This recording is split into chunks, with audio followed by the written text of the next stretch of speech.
and welcome to the Says Who podcast with Kat, but not Tip because he's not here today.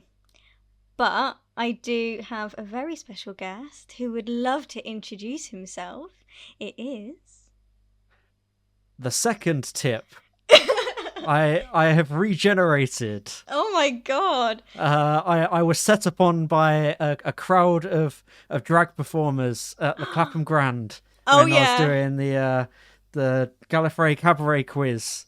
Oh, I love that. And I was viciously mauled to death, and I've regenerated into a new incarnation. And it is TipTwo. Yes, or as my incarnation nickname is, yeah, the Harbo Tip. Whoa, not the Harbo Tip. That just sounds like where I just throw all my stuff, all my old things. It throw just it down the the Harbo Tip. Yeah. I'm just going to the Harbo Tip just to dispose all my stuff. Don't mind me. Okay, well, so, yes. It's no secret that you've been trying to get Tip Spot on the podcast since you first come on it. Last time I was on, it was just I knew I was going to be kicking one of you out by the end of it, but you cannot kick me out. I mean, you had some horrendous takes about some of those episodes. Oh, don't even... Okay, if we're going to start doing horrendous takes, don't even get me started on you and Nine Rose. That's a story for another time. Don't ambush me with that debate, because I've told you time and time again, I'm not good at debates. So, I did say that this podcast is about Doctor Debuts, but actually that was a cover, because today's episode is a debate whether Nine Rose was platonic or had a romantic relationship. So, no. I've come prepared. I'm only kidding, but that's gonna happen one day. Everyone comment below if you want me and Harbo to have a debate on whether Nine Rose was romantic or platonic. I'm not good at debates. I could be debating from a winning position and still find a way to lose that. That sounds like a you problem. I could be arguing in favour of saying that Ten and Rose are a romantic duo, and I still somehow managed to lose a debate. Well, no, that's what I'm saying. I still managed to find a way to lose a debate against someone that says they're not. No, you can't set yourself up like that. We're gonna get a recording studio. We're gonna have podiums. We're gonna have like topical questions, moderator. We're gonna do the whole shebang because I'm really passionate about this. A live studio audience. Yeah. Fine. Let's do it. I'm not afraid of that. We'll just turn it into a panel at some convention or something. That's fine.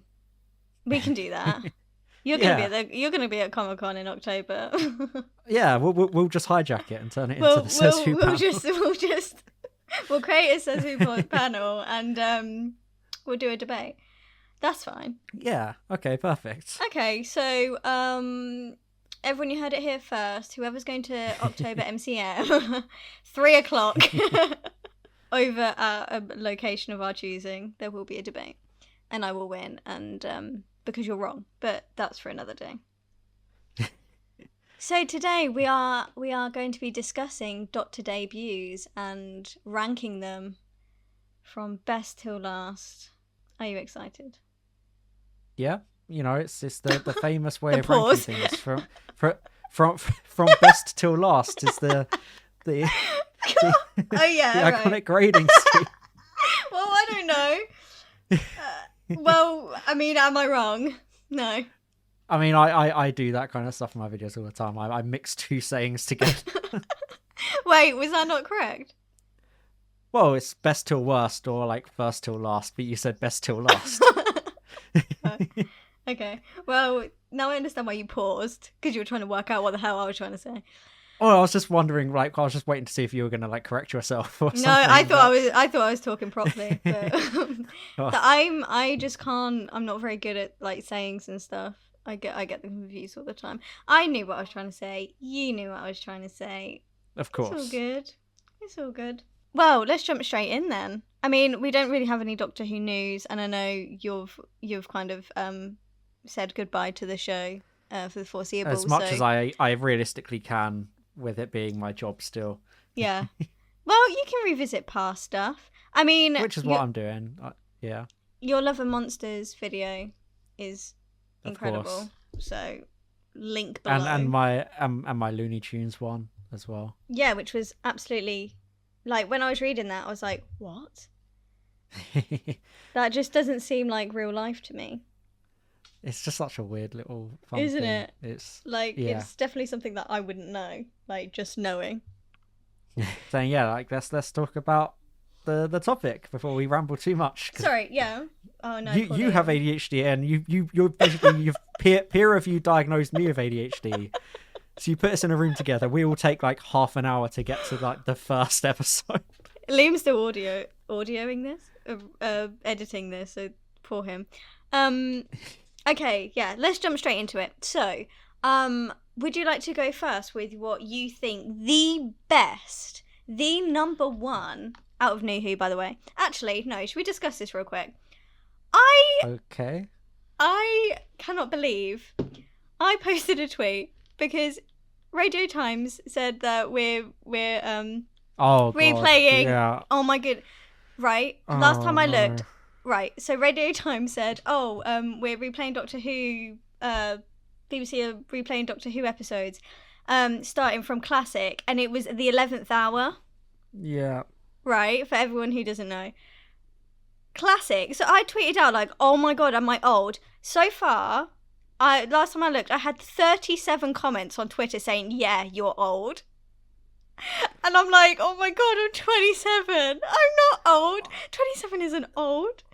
Right? No, it's like, it's when I was making my Love and Monsters video recently, and I was just like, yeah, like, cast your minds back to 2006 or whatever. Was that my Love and Monsters one? I think... that was my Looney Tunes one, I think. Right. Where I did the Cast Your Minds Back. And it was like 2005, and I was like, hang on a minute. There's a significant portion of my audience that weren't even fucking born yet. Oh my god. And that's Isn't that insane? And it was awful. I was like, oh no, I am old. So yeah, like I felt the same thing. It's like, it's been 15 years since the 11th Hour. Like a lot of current fans of Doctor Who weren't even born when that episode came out. It's insane. Like, someone commented underneath saying, I've had 2 kids and a wife since then. Yeah. I'm just it's like, oh my god, because it feels like 2 seconds ago for me. People will go back and watch like Stolen Earth, and they will probably be confused by the fucking like looking for signal, like how Rose is trying to like reaching her phone up to find signal. Yeah. Do you know the idea that they don't have like they can't FaceTime or things like that in their phones because Wilf doesn't have a computer. webcam. Yeah. So it's not built into his computer yet. People just won't understand that. They'll be like, sorry, how did those peasants live? No, just wasn't the time. One of those things, just like, and I'm like, but that episode only came out like 5 years ago. Yeah, literally. It's like, yeah, but literally I watched that like 2 weeks ago when it first aired. No, it was 15 years ago. Sorry, excuse me. Like, we celebrated the 20th anniversary of Rose, but that doesn't like log into my head as the 20th anniversary because that happened 20 minutes ago. Do you know what I mean? Yeah. Absolute insanity. So anyway. We'll start with New Who. New Who.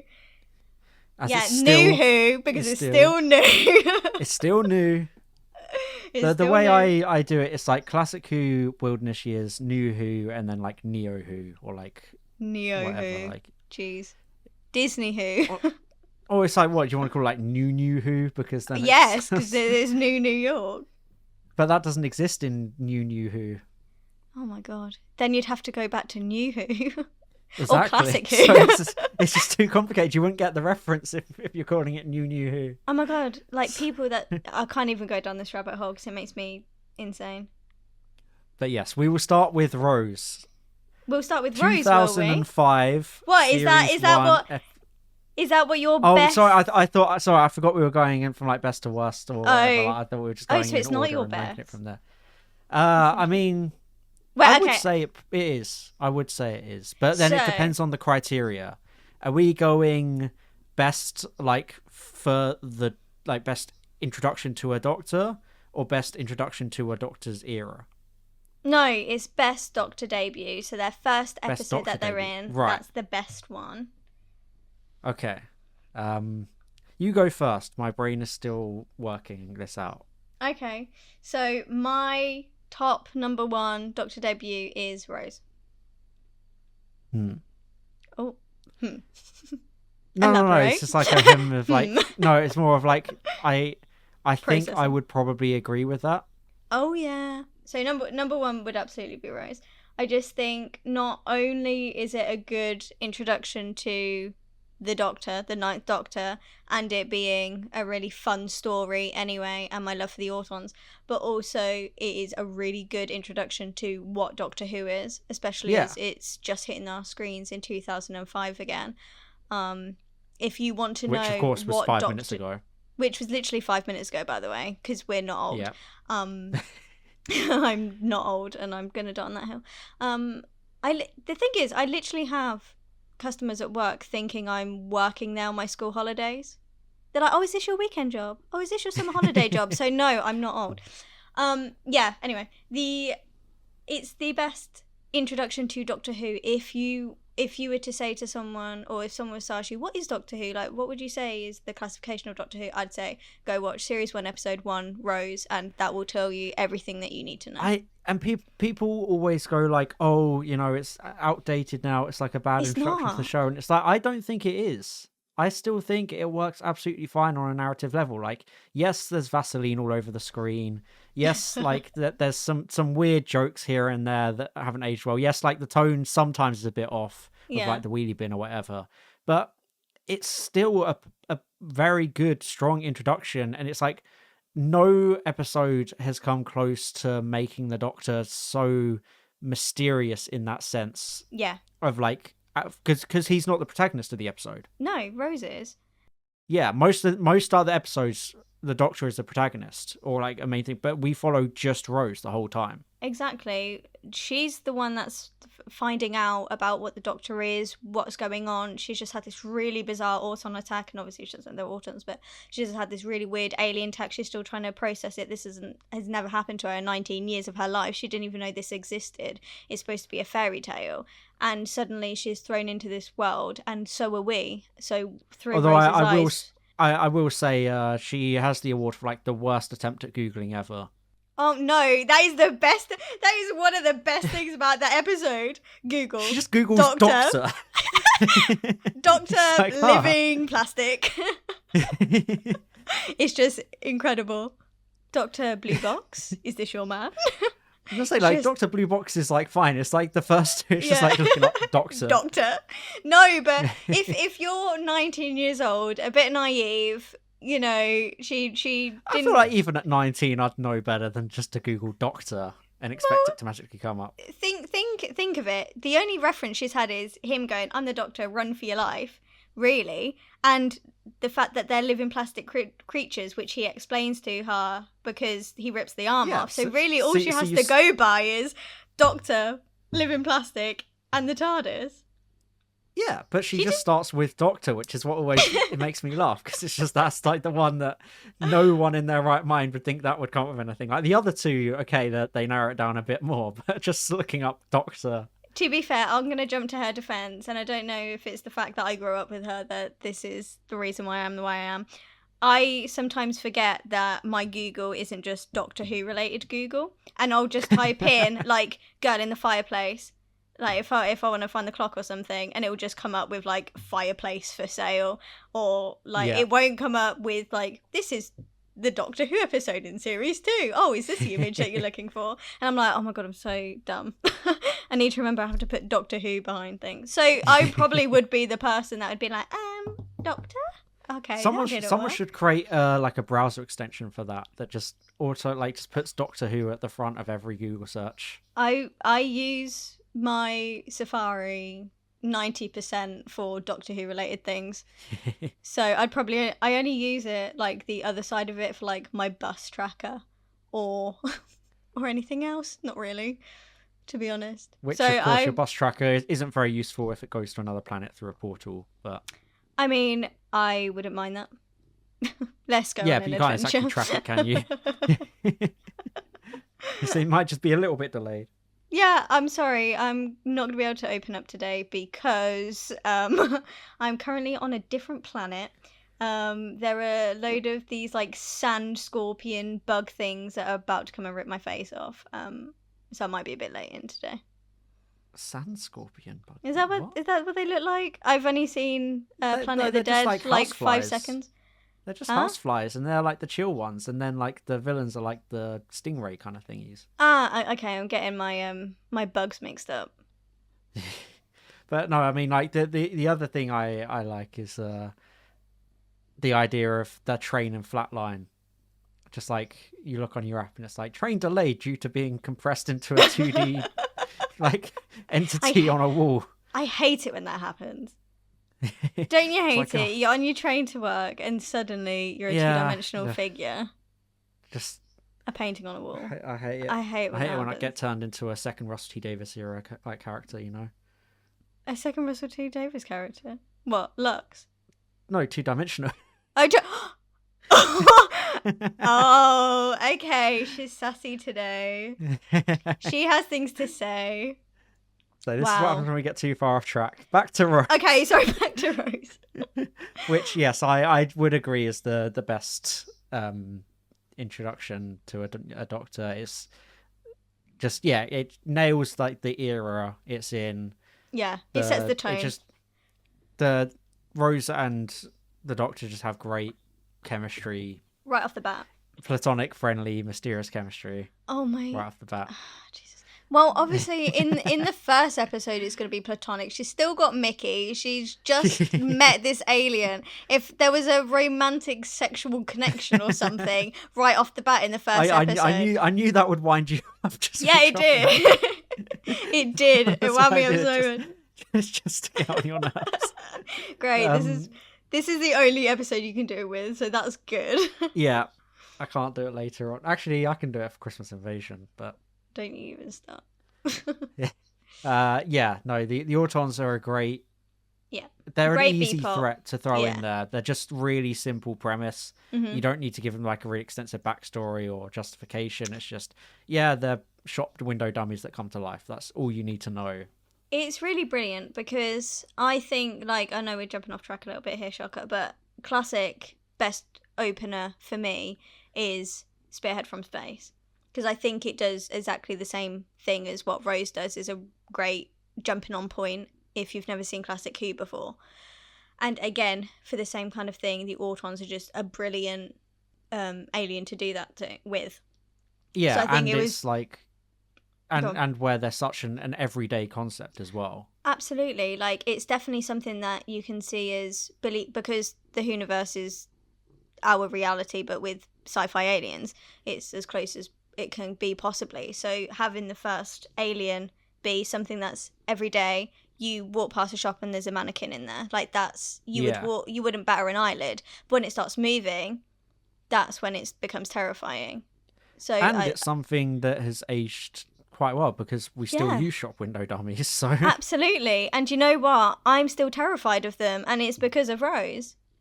I have this really big fear of mannequins and thinking they're going to move and shoot me at the age of 27 because I'm young.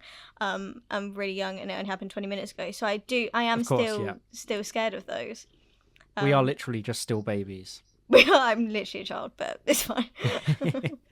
I mean, the music, I love the music of Rose. Like, they've got that little, like, it's like that motif that constantly plays, like that mysterious little, like, it's not quite the Doctor's theme. Yeah.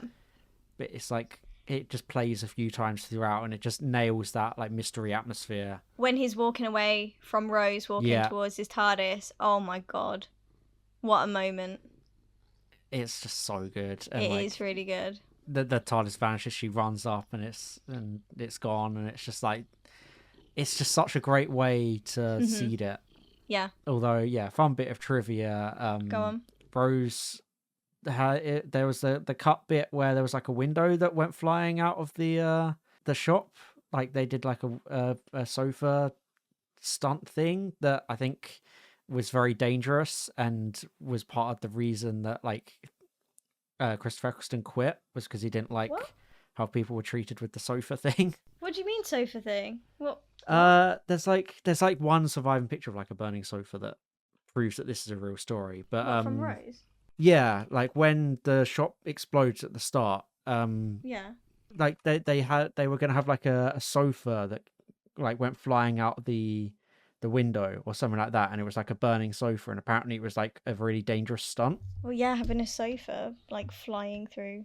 Yeah.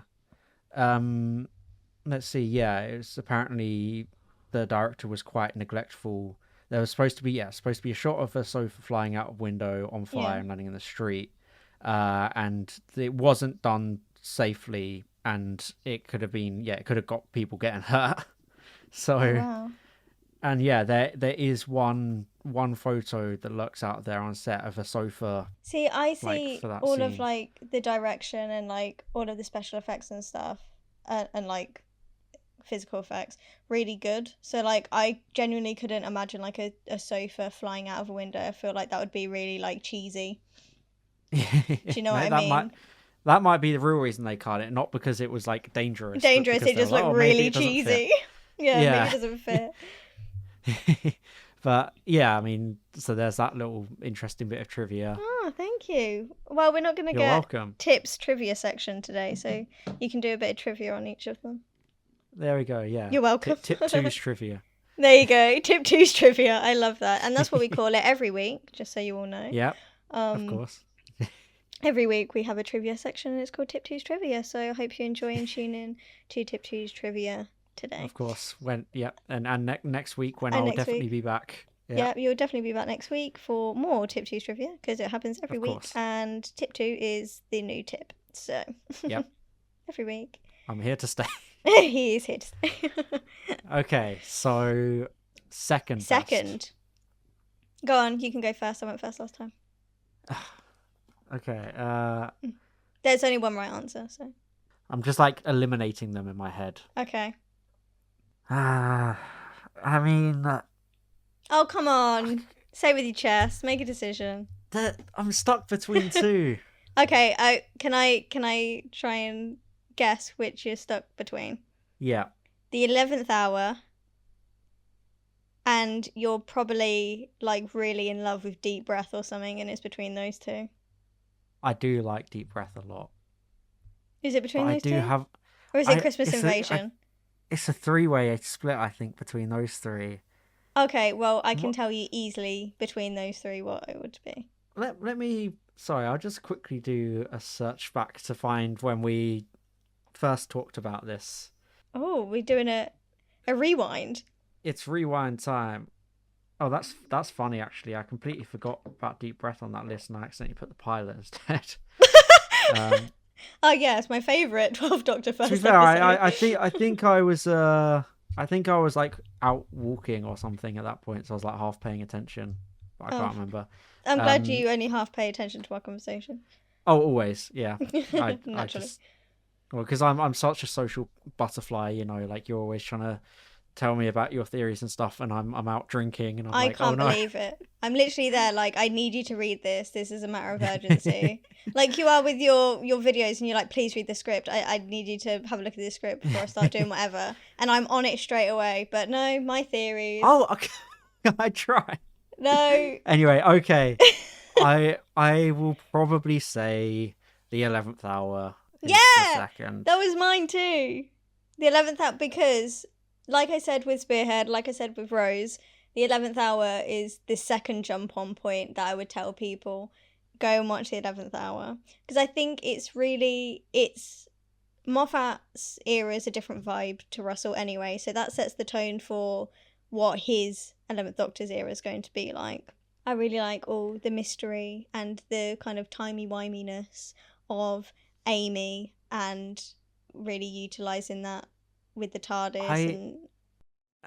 That's the thing. It's like I don't really like 11th Hour all that much. Okay, well, this is setting the standards for what's about to come then. If this is the second best. Well, no, it's But you like don't it's like the it that thing of I'm much? trying to go on like when you try and look at it like kind of objectively or whatever. Oh, like, okay. Oh, but like on an entertainment level, is it not really your thing? No, I don't like Really? the tone of it. Really? Why? I think maybe, and this is because I kind of lived through this and like socially experienced this, where it was such a backswing back to being very childish, in like not like an endearing like fun way, Do you but like think? a thing. So everyone I knew like basically dropped it within a couple of episodes, but like because of basically how series 5 started off. Really? I feel like it's And really it's mature.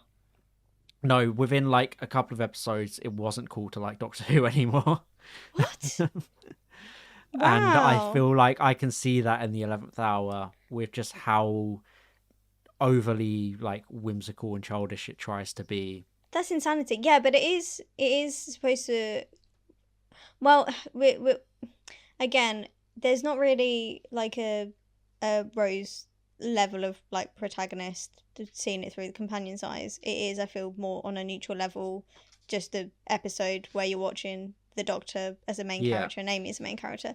But I mean, she's a child at the beginning, and the Doctor is this kind of like, he's set up to be this fantasy, like imaginary friend. He's yeah, goofy. He's a bit more, you know, silly, and he's just met with a child on her own with a scary crack in her wall while she's trying to, she's wishing from Santa or whatever to have the yeah. Doctor. Like So I can thematically, it's see, good, but yeah, I and just don't really enjoy watching it.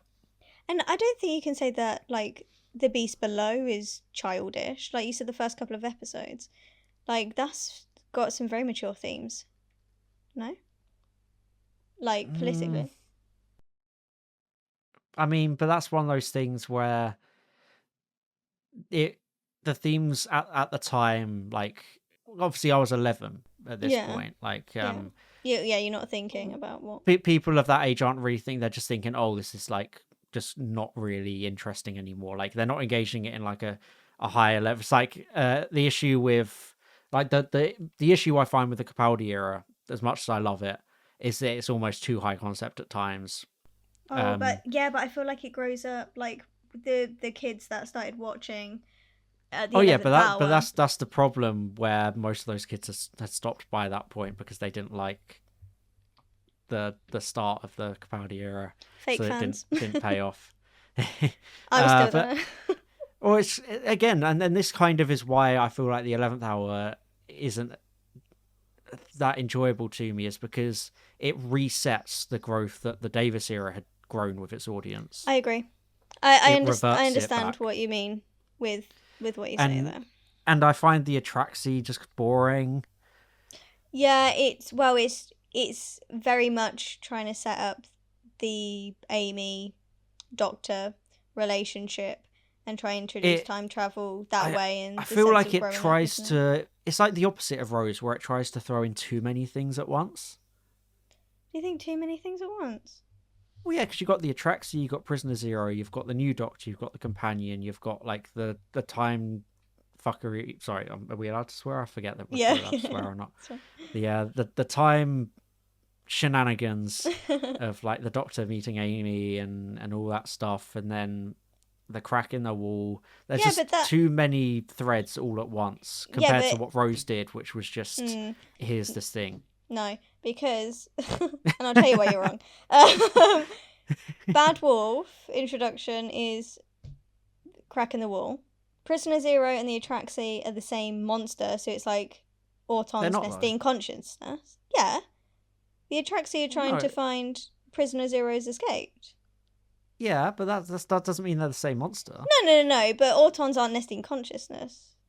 They're Well, yeah, just but a no one cared about the vessel. nesting consciousness in that episode. It was just there suddenly at the end. No, that's a no.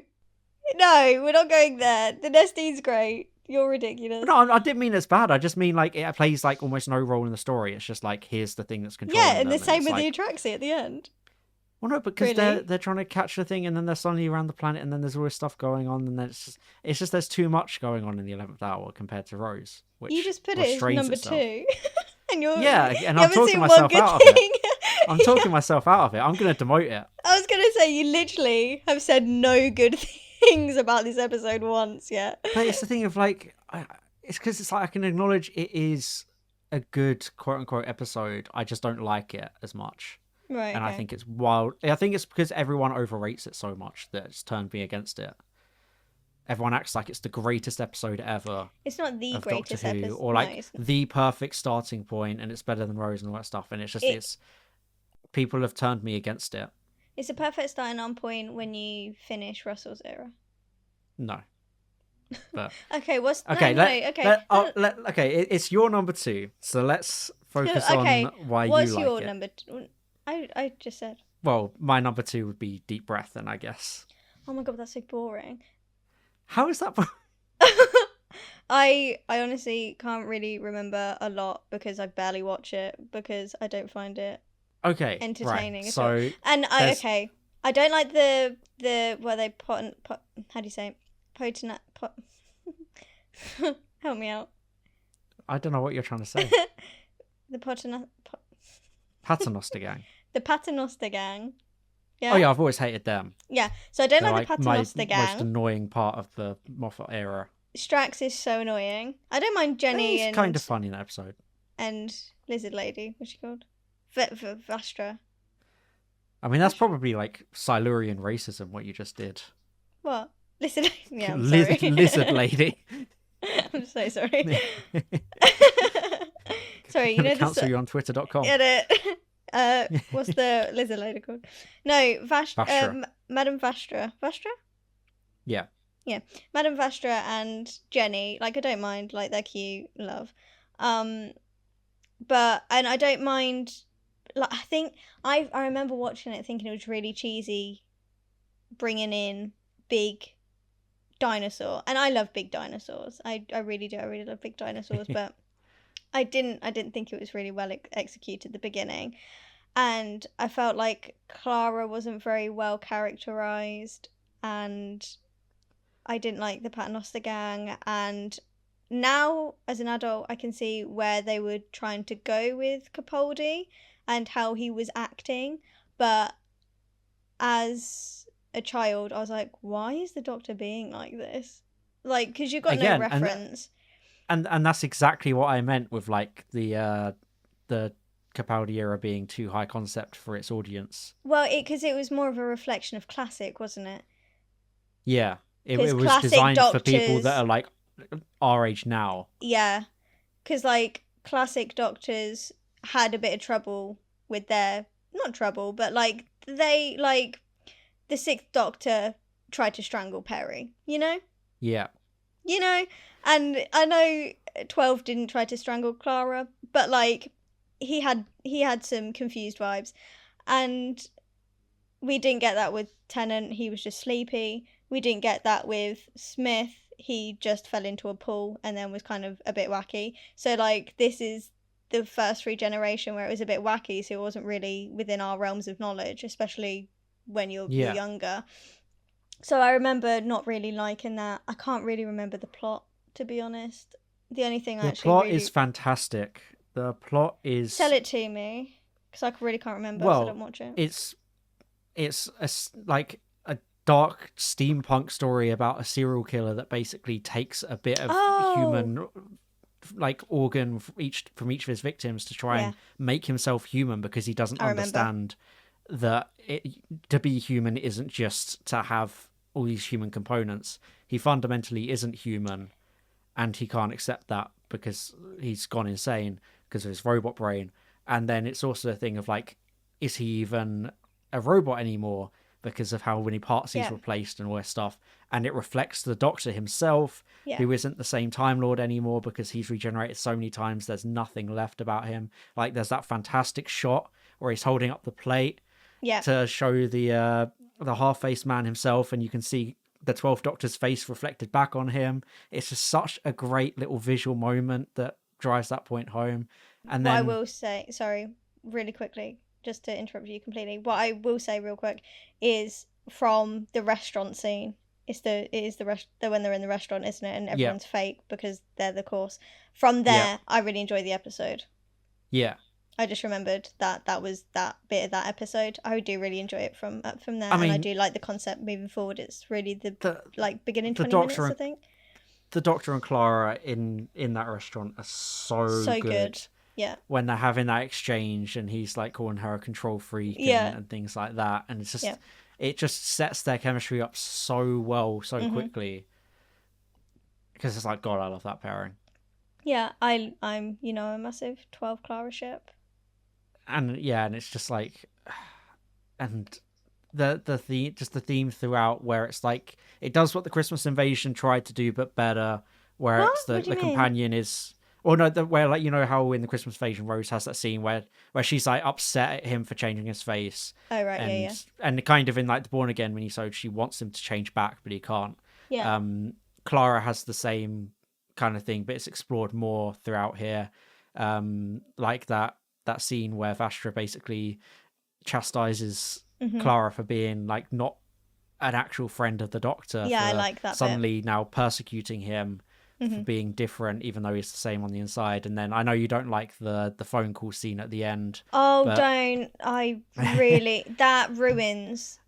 It really But it has to be there. No, it has to be really there. ruins because they it, knew because... the audience. Yeah, because they knew the audience. It's they a knew lack their of trust. audience wanted their little like Twinkie Doctor back. No. And Yeah, they it's a didn't lack want, of trust. It old feels man's... like a lack of trust in Capaldi. But they were right to not trust the audience. Like, it's not that they don't trust Capaldi, it's that they don't trust the audience. So they had to put that in there as like a very conscious thing. Like, that end scene isn't for Clara, it's for the audience themselves. Like, it's once again putting the companion in that like audience surrogate role, so that they can see that it's like, okay, that is still him. And it's like, oh, Capaldi's acting in that moment where it's just like that, the hurt of not being seen and not being wanted by this person that he's traveled with for ages, and he has these, like, again, it's that they're more than romantic. They're like, romantic is the thing that it's just not a label that I ever put on the Doctor and Clara, because it's hilarious something that you more won't... than that. It's hilarious that you think 9 and Rose are platonic, but you'll happily accept Clara and 12.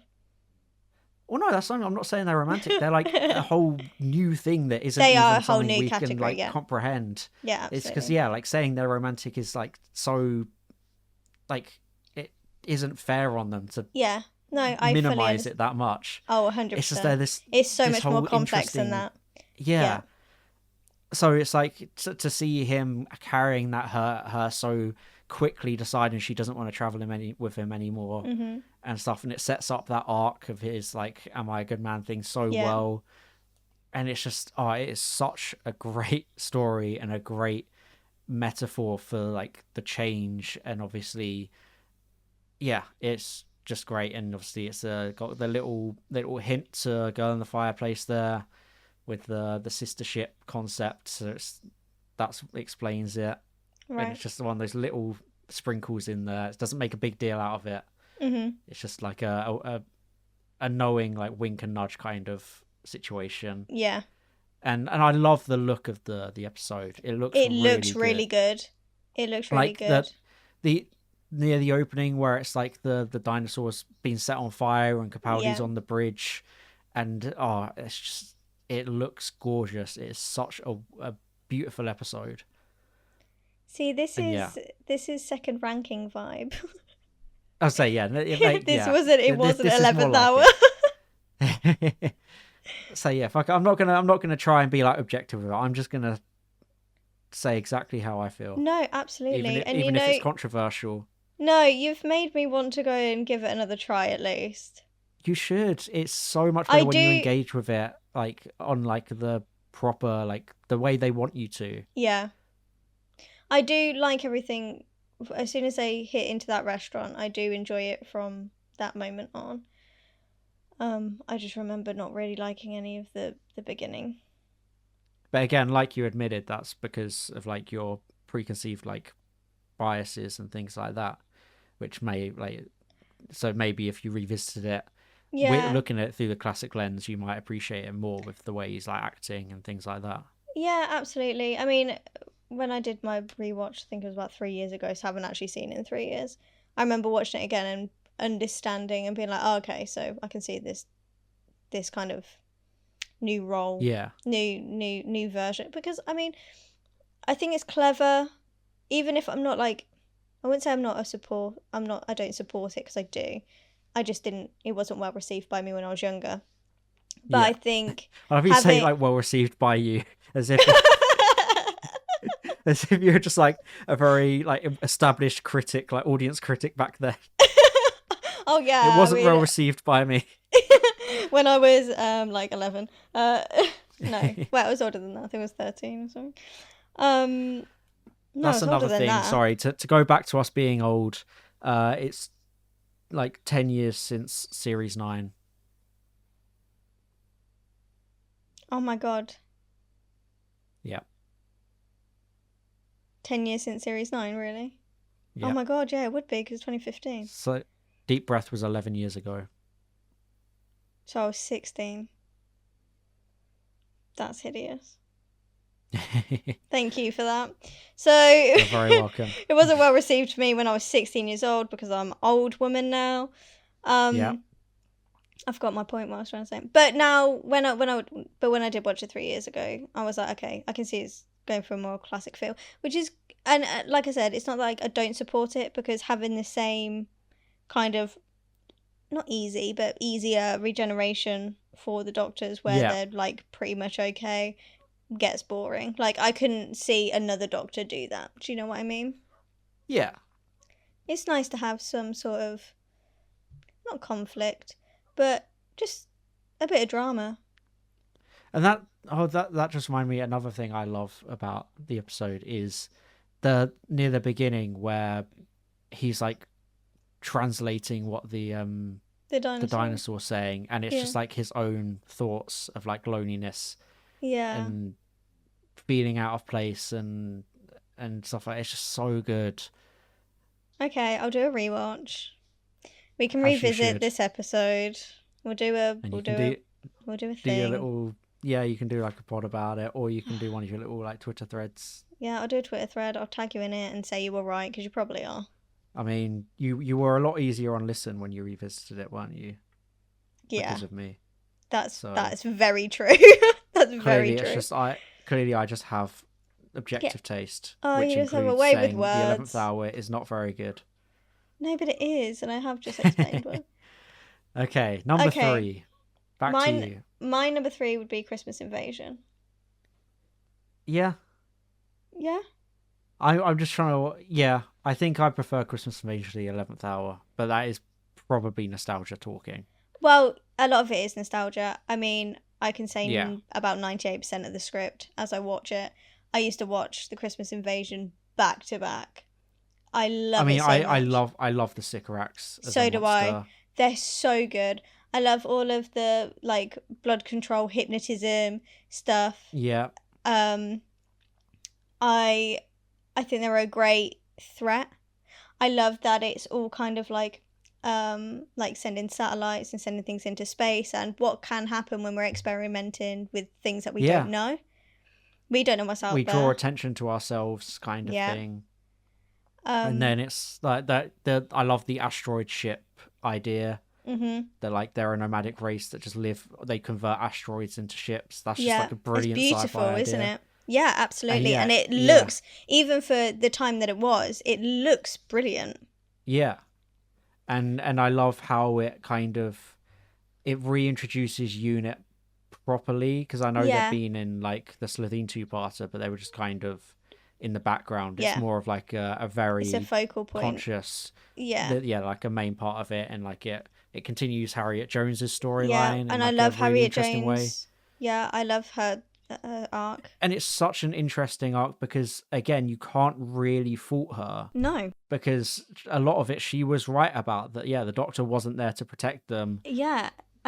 So what are they going to do? If they don't have the Doctor to protect, then they're going to have the things that have fallen into their lap, so to speak. They're going to have to use something to protect themselves. Exactly. So it's just like a really interesting... And it's like why I'm glad that how, like, when she came back in Stolen Earth, that she still stood by that. Yeah. It felt very conscious of the script saying that, like, no, just because our protagonist said she was bad, that doesn't mean she was bad. It's, like, more complicated than that. Absolutely. And it's, I fully agree. Oh, and Song for 10. Oh, don't. I know. The proper good version of Song for 10, not the annoying one they re-recorded for the soundtrack. Yeah. I don't like the Neil Hannon version. No, Neil Hannon did the re-recording. I don't know who did the original that was in the episode. I just listened to the episode version. The episode version is so good. And it's just such a great little scene at the end where he's putting on his outfit and then they're doing their little Christmas dinner. And then he ends up in the doorway and then Rose looks at him and she smiles, then he smiles, and then it cuts the little montage where they're at the dinner table and they're pulling the crackers and then she's like, oh, it's pink, oh, Mum, it should be yours. And then she puts on the Christmas hat. Oh, I love it. It just brings you joy, doesn't it? It does bring you Christmas joy at the end. It is. It's like one of the sweetest scenes in like all the Christmas specials. Just such like a fun little like domestic little moment, and where they're just and that's what the Doctor does want with Rose. Like you've come back off the Time War with 9. He's got all of his trauma. Rose helps him process that. And now that he's the 10th Doctor, they fall in love for the first time. Oh my god! Oh my! I literally want to like rip my microphone apart right now. I'm so angry. Right, you have no choice. We're debating. It is on. Wait for me to prepare. Not right now. No, not now. But I'm gonna prepare the hell out of this. Oh no. You've done this. You've angered me to the point. You're gonna hyperfixate on this as well. Watch me. You're gonna put so much time and resources into this. Oh yeah. So you better do the same, or else you're gonna look silly. It's like when we're walking around Battersea and debating about it and dragging poor Sam into it as well. Yeah, and Sam was very neutral. He did very good. I mean, he agreed with you, but I wasn't sure if that was entirely his choice. How dare you? He thinks for himself. Anyway, back to Christmas Invasion. Yes. Yeah, I think I think it's a really good, interesting first Doctor Who. Yeah. Doctor debut, especially for a Christmas special as well. Yes. I liked how Rose was trying to take control, but obviously she didn't have as much control as she had previously in the Pattern of the Way, because obviously her memory her head can contain everything that she had learned previously, so everything is kind of wiped. So she's just kind of panicking, and in her panic she can't like think logically, so the best thing she knows how to do is just hide in the TARDIS because that's the safe place. I love Jackie with all of her bags. She's like, food, you said we need food. Yeah. With her massive shopping bags. It's just so Jackie Tyler. I could watch a whole series just with her. Following Jackie Tyler. She's so good. I love Camille. She's so good. I just miss that kind of writing for side characters. Just where they felt so real. Like I've met Jackie Tylers. Exactly. And it's just like the way she's just always on the phone to like the neighbours and things like that. She's the gossip. Like, a couple of flats down and getting the gossip, and she always knows someone that knows everything. Someone that it's like with the stethoscope. She comes in, it's like, oh, so and so's Howard's been staying with them. Yeah, Howard from the market. Oh yeah, she was just so took it. Yeah, it's just always got something. It's like with the truck in Passing of the Ways as well. It's like she just somehow always knows people that can produce what they need. Absolutely, and that's just it, isn't it? That's her being a mum. Yeah, you know, it's a good reflection on her and how she grew up with Rose. Do you know what I mean? Yeah. And like the scene, just like the emotion that comes with Rose with her confusion, like when she just cries. Yeah, I thought I knew him, Mum. I thought me and him were... See? Well, there's literally... No. That's literally in the dialogue. I thought me and him were... And then he goes and does something like this. Well, no, because that's new. That's new, because she thought that within the last 5 minutes. Absolutely not. She thought they had that connection. She thought they were something, and then he goes and does this, but it's just regeneration, and they continue it on through the next season. That doesn't mean that it's romantic. Oh my God. Right, you don't think that, and I quote, I thought me and him were ... and then he goes and does something like this, full stop, I keep forgetting he's not human. You don't think any of that is a romantic relationship? That they thought they were on like the same page and that they were What is the page? Besties. What's the page? Besties. Oh my God, you're so wrong. He was like a mentor to her. Mentor? Yeah. Mentor for what? What's he mentoring her on? You're daft. How am I daft? It's like the Seventh Doctor and Ace. He was her mentor. Oh my goodness. Rose was based on Ace. You cannot, okay, I'm tweeting this out. You cannot say that the Ace and Seven have the same chemistry and I never said they have the same relationship chemistry. that Nine and Rose have. No way. I never said it was the same. I just said that absurdity. It's just, you're backtracking. I just said that it's also mentor. Absurd. Continue. What were you saying? What is it that they do in the exact fourth episode of series 1? They have a scene where it's outright stated that the Doctor doesn't understand that kind of chemistry could exist between him and Rose is very much like, no, it wasn't like that. What, at the beginning of Aliens of London, when they're like, no. Yeah, when they go back to the flat and the policeman's interviewing them and Jackie's slapping him. They've been on 2 episodes. Okay, how about in Father's Day then? What, where it's constantly said that they're not a couple? No, I'm not. Yeah, but they're saying that it's not a couple. But then how they're reacting to each other, and then afterwards when she's like, "I know you'd be back for me," and then, but you know, there's just a Reaper. But you cannot say no. That doesn't mean they're a couple. Then the Doctor and Donna constantly got mistaken for being a couple. No, that's way different. That is way. We're coming off track. Let's loop back round. Oh yeah, the moment I start no. evidence. No. I'm not going to give you all my good... Classic politician response. No. Oh my goodness. You want to go there? You want to have a low blow? Did you hear that, folks? That was a low blow. No, I just don't want to give you all of my material so that you know what I'm going to say, so that you've got a good defense on it. So, ouch. I see. I will literally forget. I've probably already forgotten. Good. I will never forget that insult that you just threw at me. How dare you?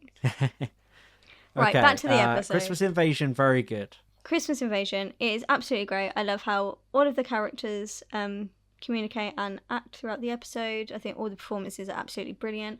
I really like the Doctor coming in and out of consciousness and expelling the regeneration energy. That looks beautiful. Oh, and like there's the little bits of world building. Like there's that one shot of like the Big Ben still being rebuilt. Yes. Just in line, it's those little attention, like the little attention to detail. I love all of that.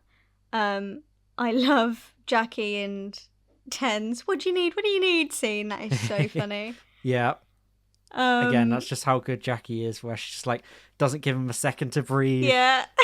Yeah, and she was just as hard as him on 9, and it really shows. And when she's like, "Oh, he hasn't changed much, has he?" That's a nice little nod to this is the first regeneration that we are witnessing in New Who. It kind of further explains that it's like, it's still the same. It's just a different actor, kind of thing. So I really appreciate that.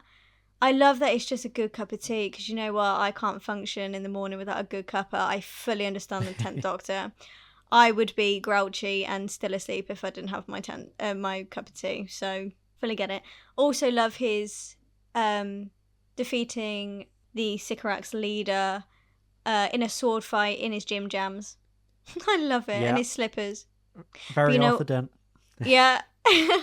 I also love when the Sycorax comes back up and he's like, rah, and then he throws the tangerine at the little door thing, and then he falls. I mean, he falls to his demise. Is it a tangerine? I thought it was a Satsuma.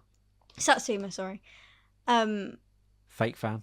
I was like, tangerine. I could only think of Sultana, and I was like, tangerine. It's still orange.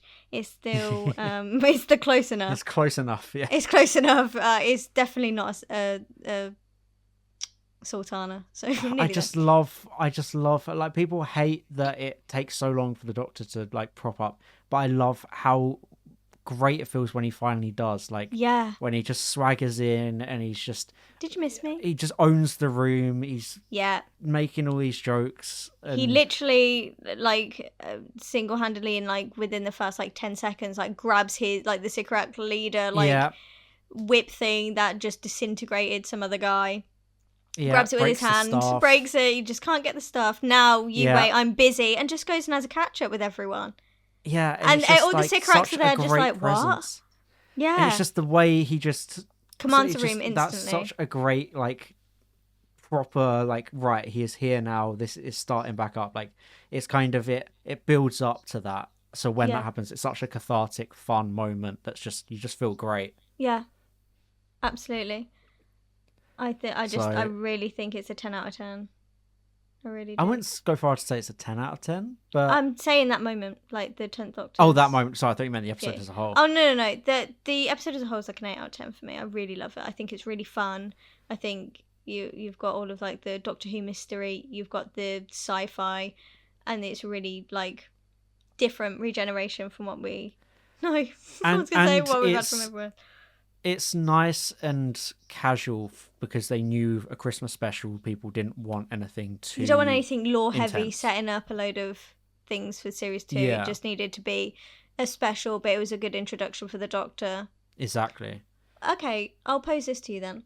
So with the Doctor's first episode being a special, and then moving into the first episode being New Earth, which is, we've already established a relationship, so really it's just an opening episode. How does that feel compared to the first episode being a Doctor's regeneration? Wait, what do you mean the first episode being a Doctor's regeneration? So like 11th Hour is the Doctor's, it's series 5, sorry, I thought you meant like when you said like being a regeneration, I thought you meant like it was the final episode like, Doctor, not post regeneration. Right. Sorry, yeah, I thought you were that was talking like a 10th Planet situation where it's like the start of the season. So what is that? That's like story 3 of season 4, whatever. But everyone knows what I mean. Mm-hmm. I'm perfectly happy with the first, like the incoming Doctor to have their first episode as a special. Yeah. It makes a lot of sense to be a big tentpole episode special, and then you get that out of the way with like a bit more of a casual episode, and then the series you can just kind of go to normal.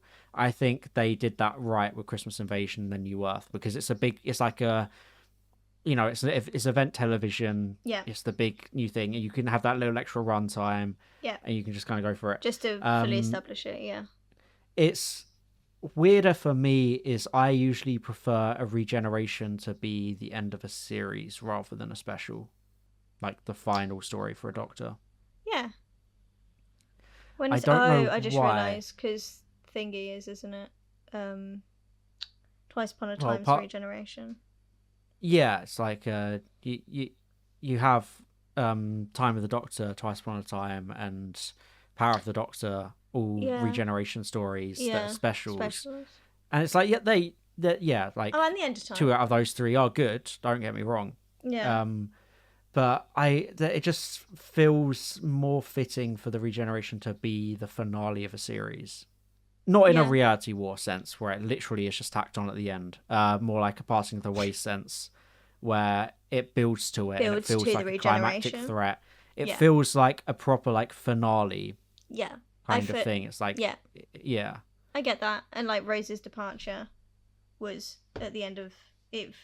Wrapped up series 2, didn't it? When it's in a special, it almost feels a bit more telegraphed in that sense. Like you're like, it kind of loses, because then the whole thing is just about like, oh, when's it going to happen? Or like how's it going to? Is it? But when it's a series finale, not that it's like necessarily a surprise. Like Parting of the Ways wasn't a surprise. I know Reality War was a surprise, but it had, to a lot of people, it had been leaked and things like that, or like heavily speculated on. But they pulled it off as a surprise, but it wasn't executed well story wise. It just came out of the blue. Yeah.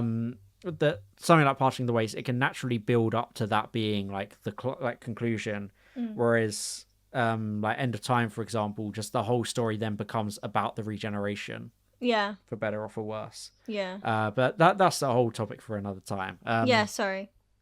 No, sorry. I was just forcing myself to not keep going on tangent. That's what I said. It's like the problem with us where we're just going to keep doing this. I know. This is the issue with having just a friendly chat over a topic, because we will just talk about every side quest. Everything else. Yeah.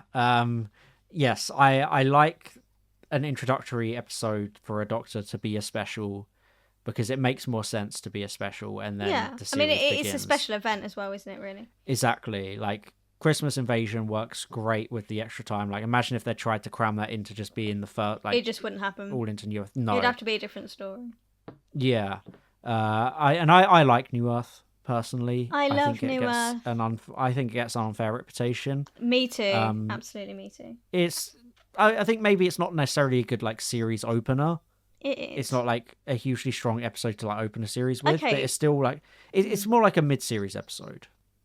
I don't think so. I think it's. I think you know what. What I will say is fine. I'd argue that it would be a good second episode. I don't think it's mid-series, but I think I could see it as a episode 2. Okay, yeah. Which is fair. Okay, before we get distracted any further. Yes. I'm gonna be strong and nip that one. So I've gone Rose, 11th Hour, Christmas Invasion. You've gone Rose, Deep Breath, Christmas Invasion. Then 11th Hour. And then the 11th Hour. Okay, I'm thinking probably Deep Breath. Only because you've just reminded me of so many things, and I'm like, okay, I definitely would prefer that over the 3 other options that I've got left. I think my 5th one would be A Woman Who Fell to Earth. It's so tricky to like divorce that from everything that followed. Yeah, but we're talking Doctor debuts. We're not talking about everything that follows. But that's what I'm saying in my brain. It's that it's so hard to like. Because I think divorce my feelings from how I feel about everything else. The thing is, what I feel with that is I think that if it followed through with everything that it's set up for its companions and for the Doctor in how she's characterised in the first episode, I think it would have been an extremely strong series starter for 13. That's what I'm saying. It's like it's a solid story. Yeah. It's just how everything else then didn't carry on the momentum. It makes me think lesser of the story itself, even though that's not necessarily fair on it. Yeah. Okay. I was going to say I think that's unfair because I think that the story itself is really good. I think it's engaging. I think visually it's stunning. It's like terrifying. Like you would watch it for like a horror episode in like October. Like I think it just sets up like the mystery and it looks spooky and like really visually stunning. Like I really enjoy watching it, especially that train scene and how mysterious like the little foresty bit is when Ryan finds what I call the onion. I just think it looks really good, and I love Jodie falling through the train. The only thing that lets it down as an episode is just some of the stiff dialogue and some unnatural conversations that take place and reactions to things where it's a bit wooden and a bit unnatural. But that's the only thing that I can really say is off about the episode. I mean, I don't like the how it introduces the companions. Really? No. They just like right from the outset they just feel like kind of awkwardly integrated and things like that. Yeah. There's a lot about it that I don't like. Okay, so maybe not your 5th then. No, this thing. I mean, yeah, probably not. But then again, Okay. it's hard because of how everything else then like continued, like the worst aspects of it that I didn't like. How do you mean? Well, it's like elements about like the wooden acting or like some of the awkward expositional talking, things like that. It just continued to get worse throughout the era. Oh right, yeah, okay, but we're not talking about era, so stop putting the era on it. But I'm saying like it was there from the beginning. It was there in that episode as well. Yeah, it just wasn't like, as bad as it. I think, yeah, it looks progresses. nice, but that's probably the only really nice thing I can say much about it. Really, you It's know what? just- I did. I mean, it's just bang average to me. I would say it's above average. For me personally, I think it is above average. I thought it was a really good, like, opener for Jodie. It's just so much of the story just feels kind of pointless. How so? It's like they're in one place and then they go to like back to Doctor's place and then she like turns Ryan's phone into like a device and then they get bombs put in them and They do not react the correct way to having bombs put in them. Yeah, just everything just feels off with it. Like just things just kind of happen. Okay. And it just feels like a slideshow of events. Okay. Okay, Yeah, so like, what would your fifth be? thing I don't know. Because I enjoy the Star Beast apart from like those two terrible, really awkward scenes. Which ones? The ones that like try to be progressive but end up just being like the exact thing people like. Didn't want. Yeah, the The like the pronoun scene, and then like yeah. the thing at the end with like the doctor, like them having to go at the doctor thing, kind of like. Apart from that, I think it's a fun story. See, I thought it was a fun story. And it did engage me.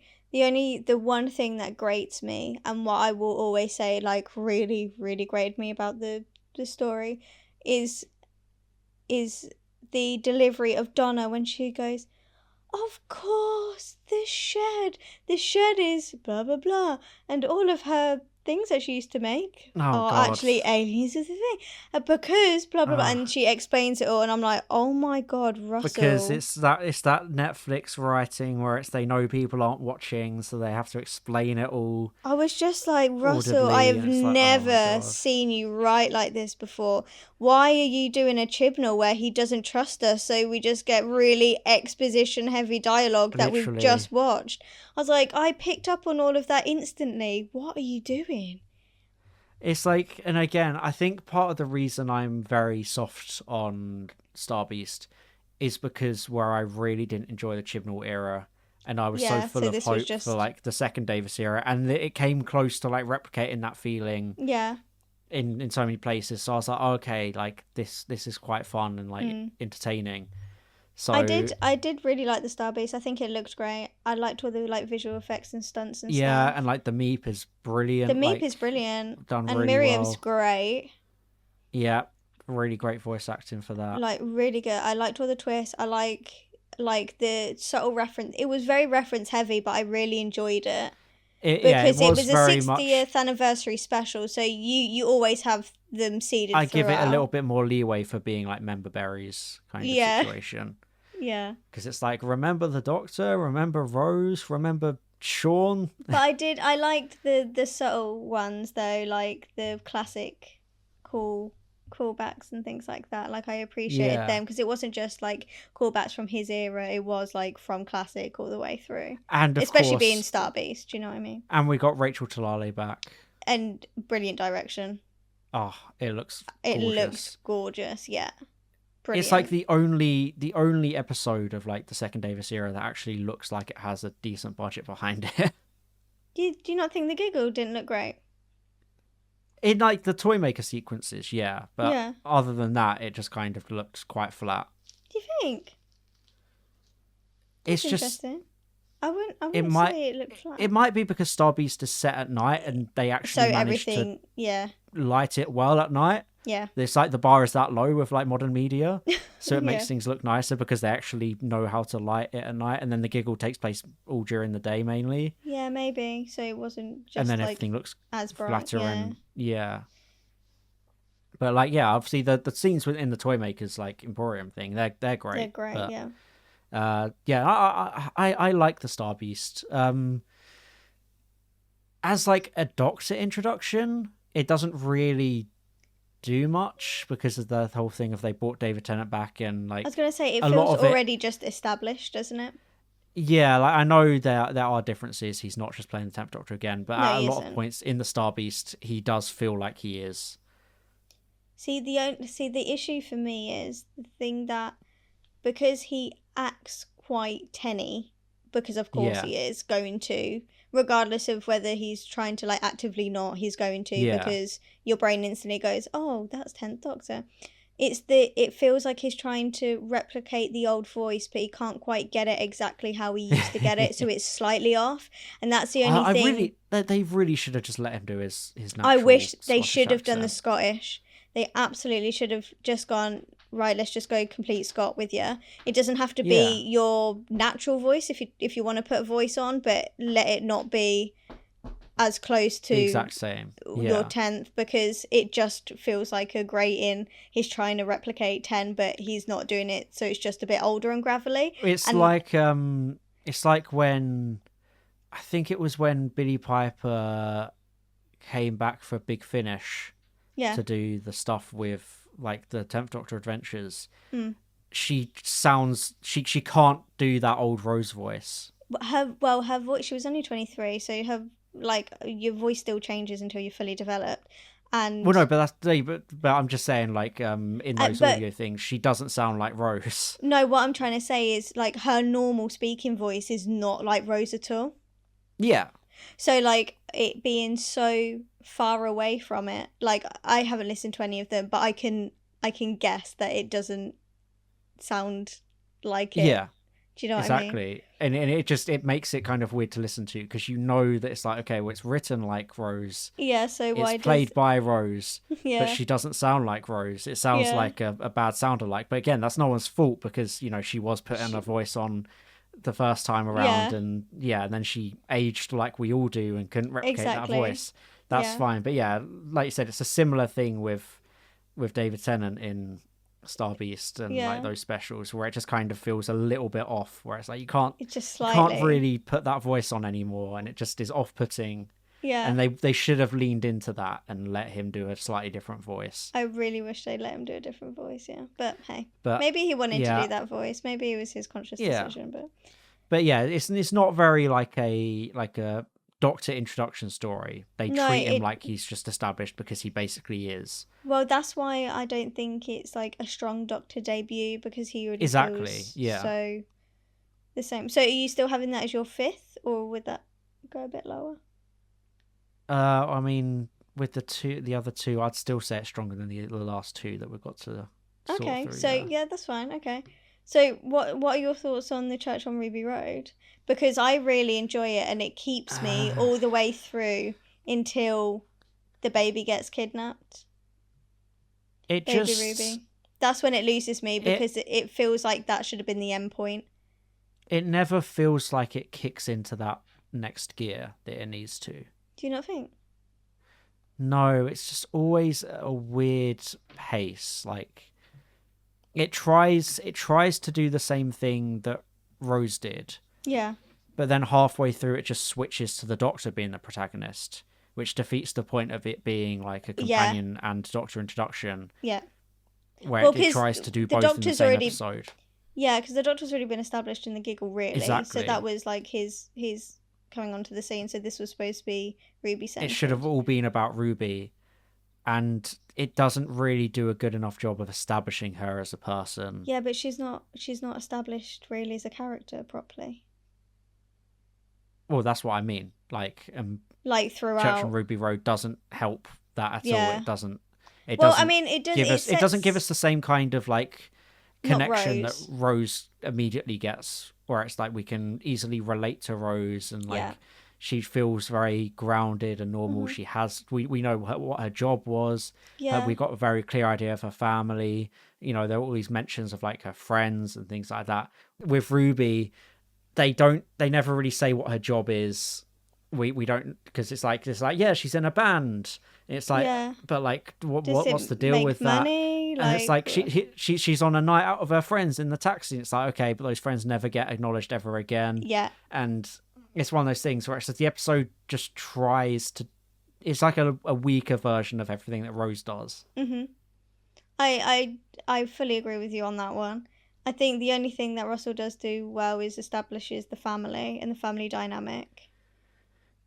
I mean, yeah. It's not as strong as what we have for Series 1. Nothing would touch Series 1 family establishment, I guess. But, like, I do feel like there's great chemistry there. You do get a feel for all of them, even if at any given moment Ruby's mum just wants to turn her back on her. I mean, it's one of those weird things where, looking back at Church on Ruby Road, the family dynamics aren't as natural as they initially seemed. Right. You look back and it's one of those things where they're constantly telling each other what they are to each other and things like that. It needs to be a show don't tell.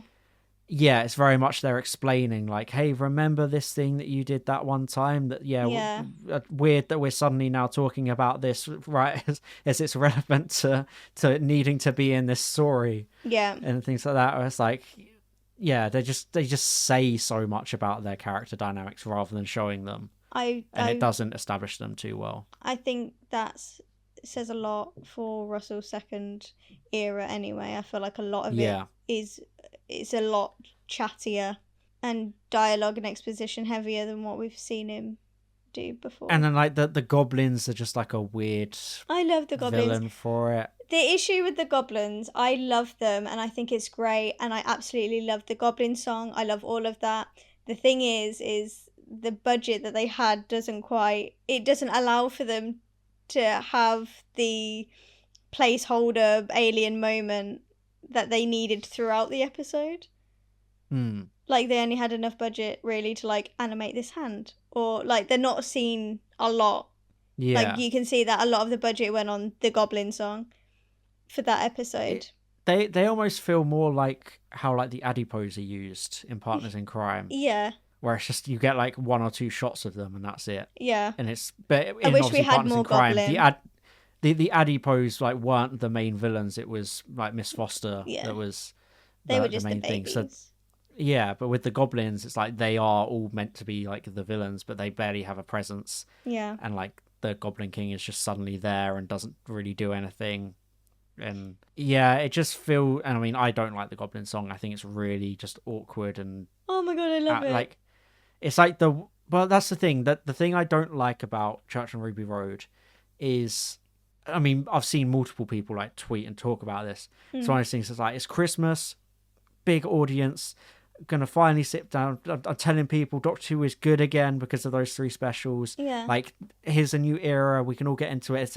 And then you get Church on Ruby Road, and you get like the Goblin song. I loved it. And like you're sitting there, and you just like you feel your like family members just like looking at you to be like, why are we watching this? Really? I didn't get that reaction at all, to be honest.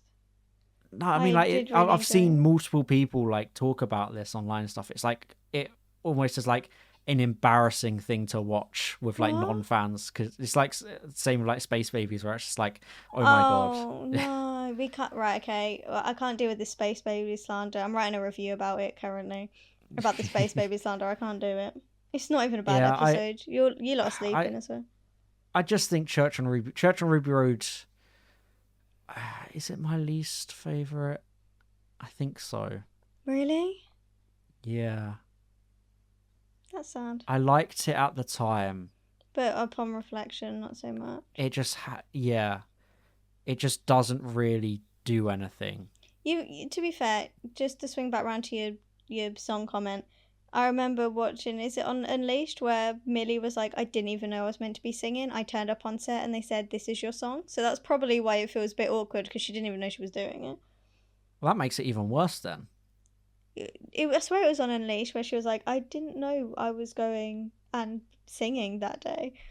Well, yeah, I'm not saying it's like awkward from her. I mean, like, that's just like even worse. Oh no. From like the writing and production standpoint. They didn't even tell one of their lead actors with enough time to prepare, so they just kind of shot themselves in the foot, because she's not exactly trained to sing.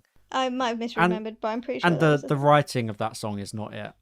Oh, that's the slander. Do you not like it? No. Oh. Okay, go back and listen to like Song for 10. Oh, okay, yeah, but you can't compare. The Stowaway. Okay, right, okay, fair.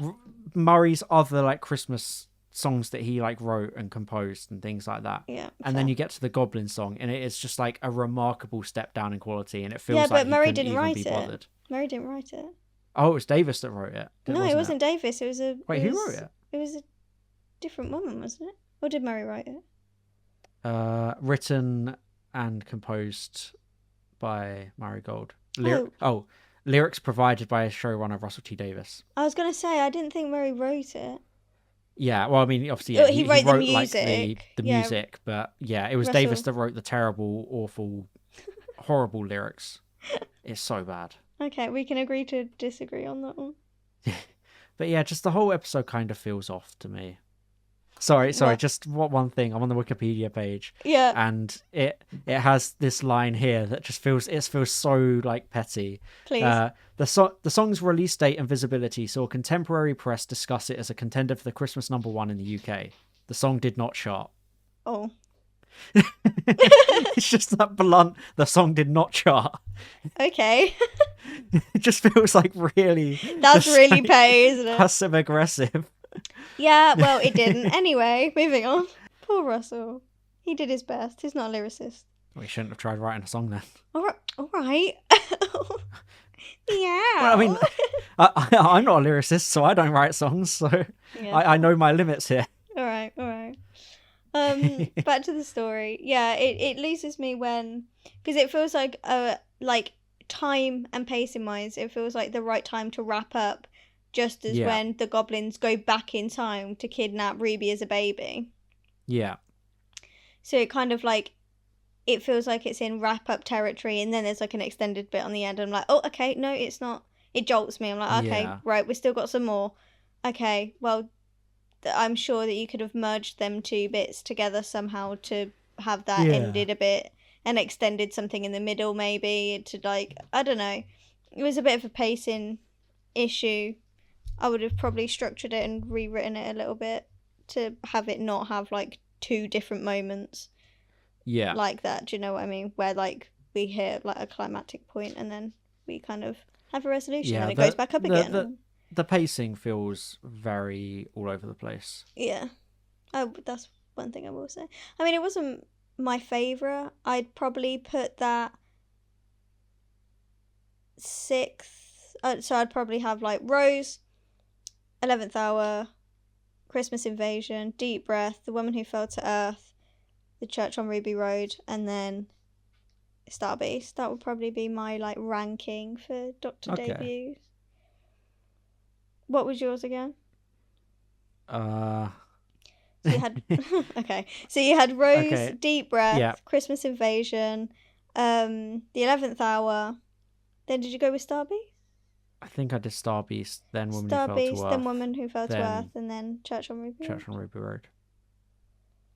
Yeah, I think so. Are you happy with that? Yeah. You don't seem like you're sure on your ranking. I don't rank things like you do. Oh yeah, well I love a list. That's my issue.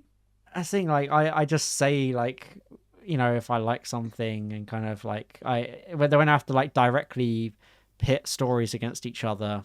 Okay, I'm sorry that I put you in an awful.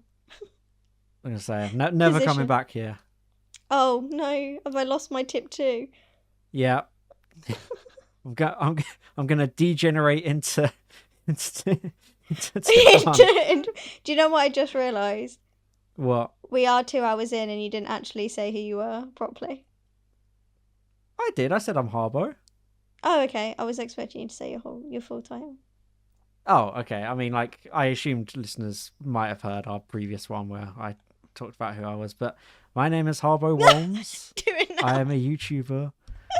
And I make Doctor Who YouTube videos and sometimes Pokemon, which I prefer doing the Pokemon ones sometimes, but no one watches those. But you lot don't listen. You don't watch. Yeah, it's all your fault. It's all your fault. But no, I just make videos about things I enjoy. And for a long time, that was about Doctor Who. But not anymore. Now I hate it. Now I hate it. I want to see its downfall. I have reviewed most of the episodes we've talked about. Yeah. So go check those out. I mean, I think the only one I haven't reviewed is Woman Who Fell to Earth because I didn't review Series 11. Okay. And I won't go back to. I'm not doing retrospective reviews anymore. But all the other ones I made reviews of. So we'll link them below. And to yeah, be fair, link everything I've ever made. We did a Woman Who Fell to Earth, so we'll just put ours in there. Yeah, there you go. After all, I am TipTwo, so exactly. So you count as that. that was me. That was me. It was me all along. Removes mask. Tip 1 was Harbo all along. Whoa! Sometimes it's about the Harbos we collect along the way. Do you have anything else you'd like to say about any of the episodes that we discussed today? I mean, in Deep Breath, yeah, I know it's like technically the last time of the Doctor outfit, but Clara's outfit in Deep Breath at the beginning and end. Yeah. Love it. I honestly cannot remember. The one from the end of... It's the one from the End of Time of the Doctor where it's like No, I know it's the River Island dress. Is it? Or is it the plaid skirt? This is the plaid skirt. With the bow cardigan. Yeah. Yeah. Great look and That's my favourite. Great costuming. It is such a shame that I cannot find that cardigan anywhere. It's so like rare now. I'm like, please, I can get the skirt, like the skirt, but oh my god, trying to find that bow cardigan is like, it's like Rose's diesel new top. It's just never gonna happen.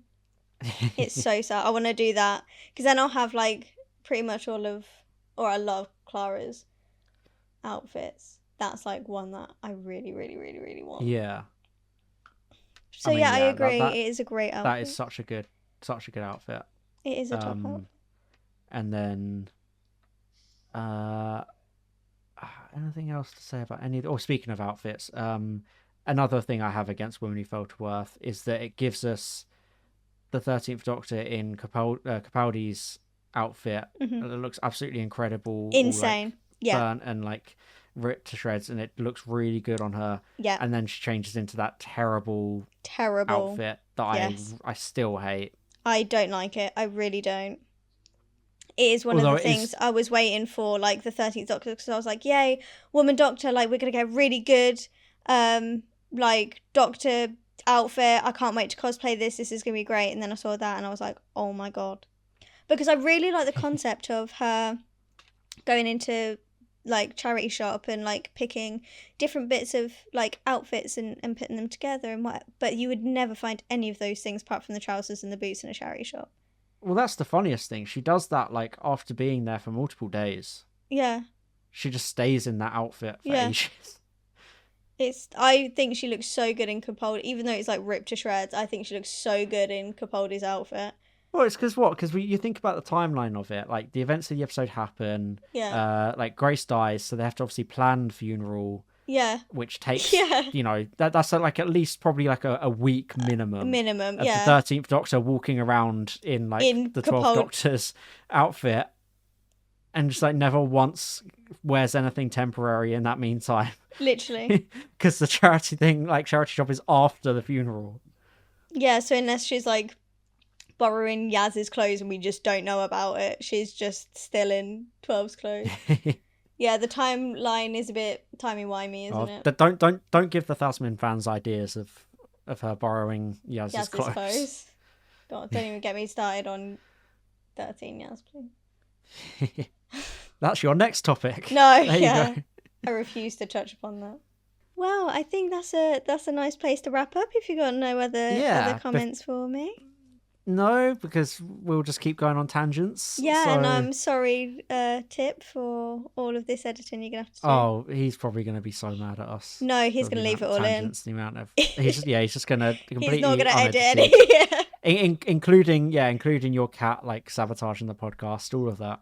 Oh yeah, I mean he did also halfway through at one point smash the mic on my laptop and I thought I heard you say like no Gibson. Yeah, I'm hoping Liam just mutes me for that. Yeah, I was just mid conversation, so I just kept going. Just carried on. No, I'm so glad you did. He literally bit me, pushed everything around, tried to drink more water. It was pure chaos. Why are cats like this? Honestly, he's in a mood with me at the minute anyway. He's just relentless. Anyway, it was so lovely having you on the pod again. Thank you for joining me. I mean, what do you mean not having me on again? I've been here the whole time. Sorry, TipTwo. I'm so sorry. You've been here, especially for TipTwo trivia. We only had one tip, but TipTwo trivia. Okay, let me see if I can think of any more. I mean, the trivia everyone knows about Deep Breath is the 12th Doctor's mask that he wears is Matt Smith's face. Excuse me? Wait, you've never heard this? What are you going on about? What mask? You know when he reveals himself and saves Clara last minute? He grabs her and then he pulls the little like mask off and it's him. That's Matt Smith's face. Is it? Yeah. I'm gonna, like I said, I haven't watched this in literally like 3 years, so I might watch it tomorrow and be like, excuse me.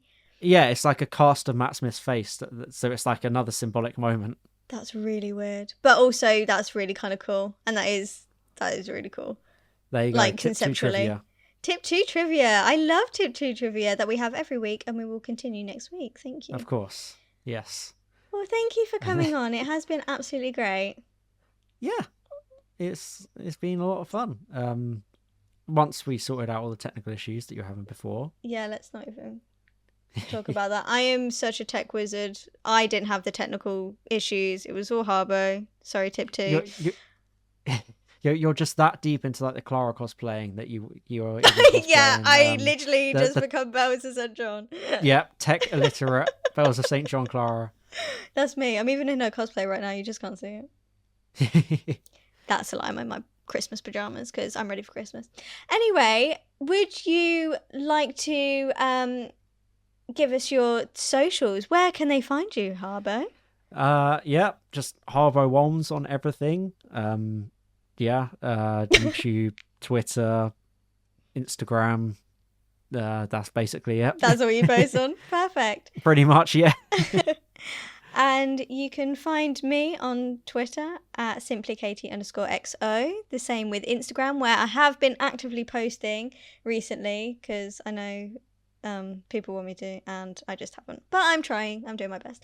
And you also can find Tip on Sun Biscuit on Twitter and YouTube, which you might be listening to this podcast on today. I'm so sorry. I did my best. I'm sorry. Tip does it better. No, I have never signed off before. That is my best. You did it. You smashed it. I did it. I did it, everyone. You Okay. just about got over the finish line. Just about. I stumbled, but it's okay. It's how we get there. It's like in a movie where they trip and they fall over the finish line. Yeah, that was how I just got through it. But it's fine. It's fine. Okay, bye. Bye-bye.